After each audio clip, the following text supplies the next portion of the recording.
धनी मनुष्य का स्वर्ग के राज्य में प्रवेश करना कठिन है। यदि हम इस प्रश्न पर ध्यान दें तो यह प्रश्न की जानकारी हमें मत्ती उसका 19 उसके 16 से 23 में, मरकुस उसके 10 उसके 17 से 31 में और लूका उसका 18 उसके 18 से 25 से 26 तक देखने को मिलती है। तो जो ये कहानी है हमें तीनों सुसमाचारों में देखने को मिलती है और जिसमें प्रभु यीशु मसीह कहते हैं कि धनी मनुष्य का स्वर्ग के राज्य में प्रवेश करना कठिन है, पर एक ऊँट का सुई के नाके से निकलना सहज है, पर धनी व्यक्ति स्वर्ग के राज्य में प्रवेश करना बहुत कठिन है। कहने का अर्थ यह है कि सुई के नाके से ऊँट तो निकल सकता है, परंतु धनी मनुष्य स्वर्ग के राज्य में प्रवेश करना बहुत मुश्किल है, बहुत कठिन है।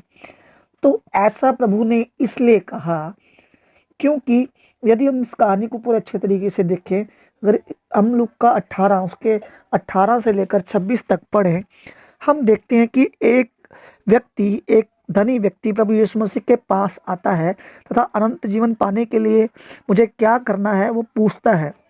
उसके उत्तर में प्रभु यीशु से कहते हैं कि तू प्रभु की आज्ञाओं को, जो 10 आज्ञा हमें दी गई है, उसे मान। तो वो व्यक्ति कहता है कि मैं इसे बचपन से मानता आया हूँ, परंतु वो कहता है ये तो मैं बचपन से मानता हूँ, और क्या कमी है। तो प्रभु यीशु मसीह उसको उत्तर देते हैं कि अपना सब कुछ बेचकर कंगालों को बेच दे। तब वह वहाँ से चला जाता है। इस घटना के बाद प्रभु यीशु मसीह यह वचन अपने मुंह से बोलते हैं। कहने का अर्थ यह है कि जब भी बाइबल में कोई वचन बोला जाता है तो उसके पीछे कुछ घटना होती है। तो इस घटना के उत्तर में प्रभु यीशु मसीह अपने चेलों को बोलते हैं कि धनी मनुष्य का स्वर्ग के राज्य में प्रवेश करना कठिन है। वो क्यों है? क्योंकि यदि हम नीति वचन उसका 11 उसका 28 वचन पढ़ें, वहाँ पर लिखा है, जो अपने धन पर भरोसा रखता है वह गिर जाता है, परंतु धर्मी नए पत्तों के समान लहलहाते हैं। तो उस मनुष्य का पूरा जो ध्यान था वो पैसे के ऊपर था, वह पैसे के ऊपर भरोसा कर रहा था। प्रभु ने उसको बोला कि तू अपना सारा धन बेचकर कंगालों को दे, पर वह ऐसा नहीं करता है और वापस चला जाता है। वो वापस क्यों जाता है? क्योंकि उसका भरोसा उसके धन पे था, ना कि प्रभु के वचनों पर, ना कि प्रभु पर। तो जब हमारा भरोसा धन पर होता है तो हमारा स्वर्ग के राज्य में प्रवेश करना कठिन होता है। और दूसरा, अगर हम मरकुस 4 का 19 भी पढ़ें तो वहाँ पर एक हम दृष्टांत देखते हैं, एक बीज बोने वाले के दृष्टांत को देखते हैं।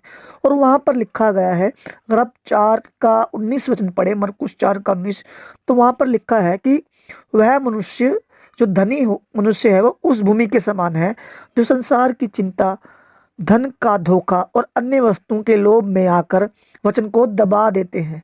तो वो मनुष्य को क्या होता है, वह संसार की चिंता में आकर कि वो सोच रहा था कि यदि मैं सारा धन कंगालों को दे दूंगा तो मेरा क्या होगा। तो उसका भरोसा धन पे था। और मरकुस 4 का 19 में लिखा है कि वो संसार की चिंता में था, धन के धोखे में था, और उसको वस्तुओं का लोभ था। वस्तुओं के लोभ के कारण उसका स्वर्ग में प्रवेश करना बहुत कठिन हो जाता है।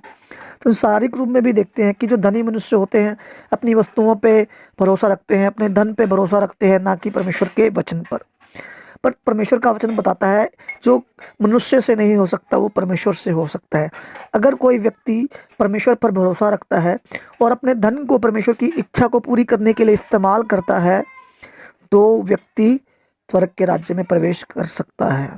पर यदि वह अपना भरोसा धन पर रखेगा, संसारिक वस्तुओं पर रखेगा और पैसे के लोभ में आकर अनंत जीवन पर भरोसा नहीं रखेगा, तो उसके लिए वहाँ प्रवेश करना बहुत कठिन है।